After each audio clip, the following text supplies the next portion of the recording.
I want to start by reading you an extract from a book that was written and published in the UK in 1977. I think you'll find it important. Quote, "For over a century, doctors have known that if wires are poked into the brain and an electric charge passes through them, there will be different responses from different parts of the brain. A wire poked into one part will cause a leg to move. The same wire poked into another part of the brain will cause an arm to twitch. 50 years ago, we knew that with the aid of electronic stimulation, doctors could induce pleasure, eradicate pain, and recall memories previously lost. With electrodes in position, the patient can be controlled quite effectively from a distance. He can be made to eat, to sleep, or to work. His appetite, heart rate, body temperature, and other factors can also be monitored and controlled." This is still the quote from the book from 1977.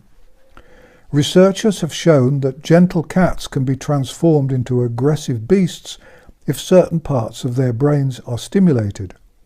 In one dramatic experiment, Dr. Delgado of the Yale University School of Medicine in America wired a bull with electrodes and then planted himself in the middle of a bull ring with a cape and a small radio transmitter. The bull charged but was stopped by Dr. Delgado pressing a button on his transmitter. The bull screeched to a halt inches away from Dr. Delgado. Dr. Delgado reported that animals with implanted electrodes in their brains have been made to perform a variety of responses with predictable reliability as if they were electronic toys under human control. Similar experiments had even then been performed with human beings. The patients selected had all proved dangerous and had shown that they had uncontrollable tempers." Close quotes. And that's the end of the quote. I don't have to get permission to read that extract because it was from my second book, which was called Paper Doctors and was published in 1977 by Maurice Temple Smith in London. There are some reviews of the book on my website under the biography and contact button.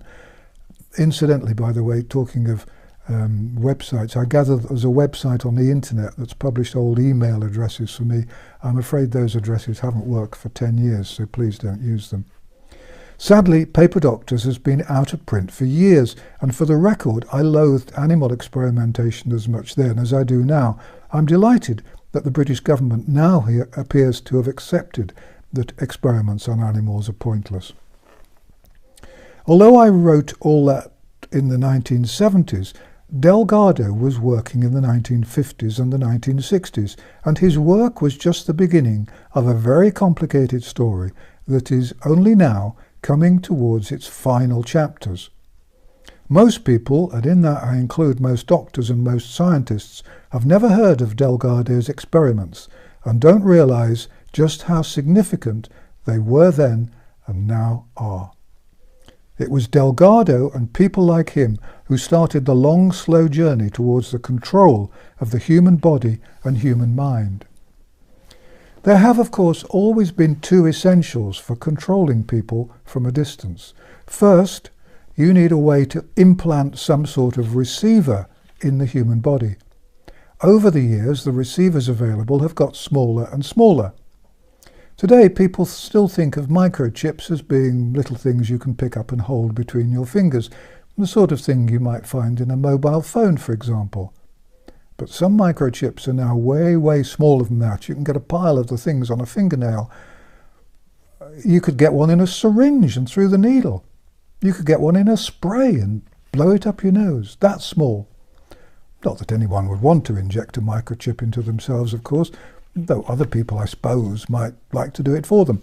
The second necessity is for a transmitter. And that's not difficult at all. You need a tall post of some kind, a flagpole or a tall building, or a pylon would do. And then you stick your transmitter on the top so that it can send out its messages over a wide area.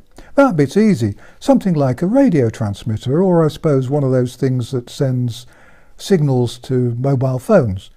It would have to be a bit more sophisticated than the old mobile phone signals, of course. So that's all the equipment you need. a little chip in the body of the person you want to control and a transmitter to send the messages. If you were a mad doctor or a mad anybody else, and you wanted to control an individual, it would be a doddle.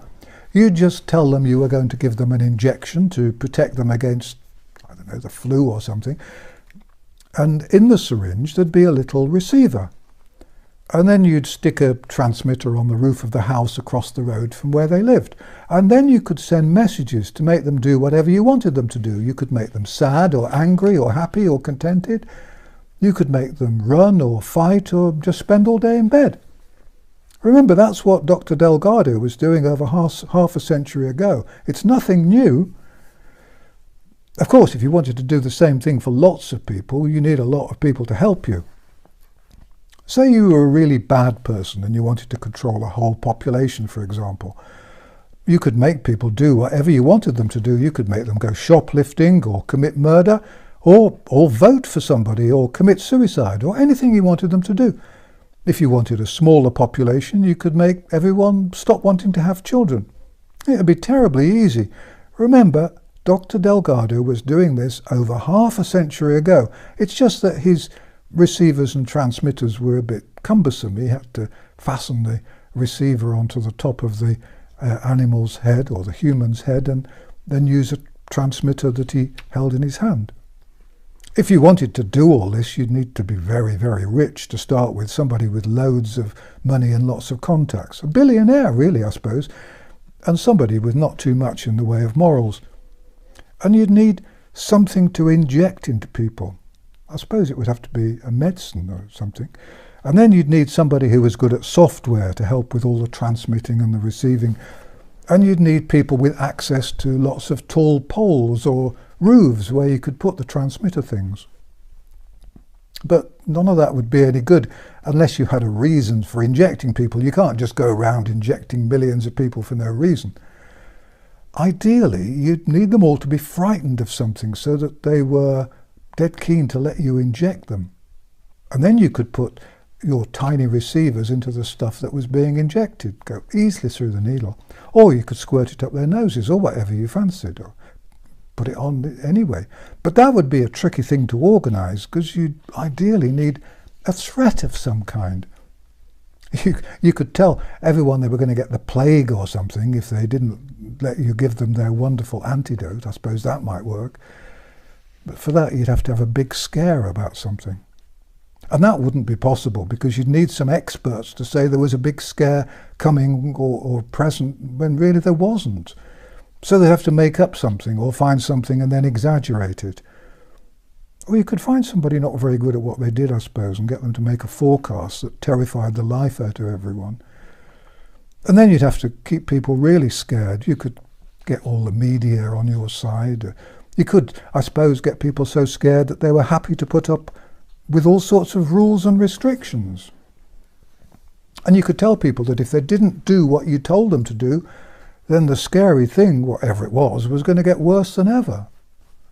And you'd need some experts and advisors, preferably somebody who had links to the companies making the stuff you were planning to give people. And you could promise them all sorts of things. And you'd probably need some fairly greedy and some compliant politicians too. But it really wouldn't be possible to arrange all that, would it? And anyway, there's another problem, because you'd need to keep people separated so that you could make sure the messages you were transmitting reached the individual receivers. You'd have to have people standing several feet apart all the time, and there's no way you could get people to do that. So it couldn't possibly work, could it?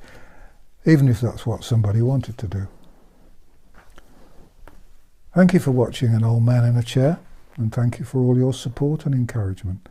Please copy and share the videos on Twitter and Facebook, from which I was never allowed to join. And put them on BitChute or any other platforms. Let's spread the truth. If you'd like to put on a translation, that would be absolutely great. If my videos disappear, then please go to my website to find out where you can see them. The transcripts of all my videos, including the growing number of banned ones, are always on my website, www.vernoncoleman.com. If you do have a bit of a brainstorm and visit mainstream media, Put on messages asking others to watch these videos to find the truth. If all the people watching this video help 1 or 2 people a week to see the light, then the whole nonsense will be over before you can say nonsense. This channel has not been monetized. I haven't authorized any ads, and there's no sponsorship. If you'd like to see more videos from me, please subscribe to my channel, because they're not always easy to find. Although it may feel like it at times, please remember, you're not on your own. More and more people are waking up. I firmly believe that together we will win this fight. And remember, distrust the government, avoid mass media, and fight the lies. Thank you for watching.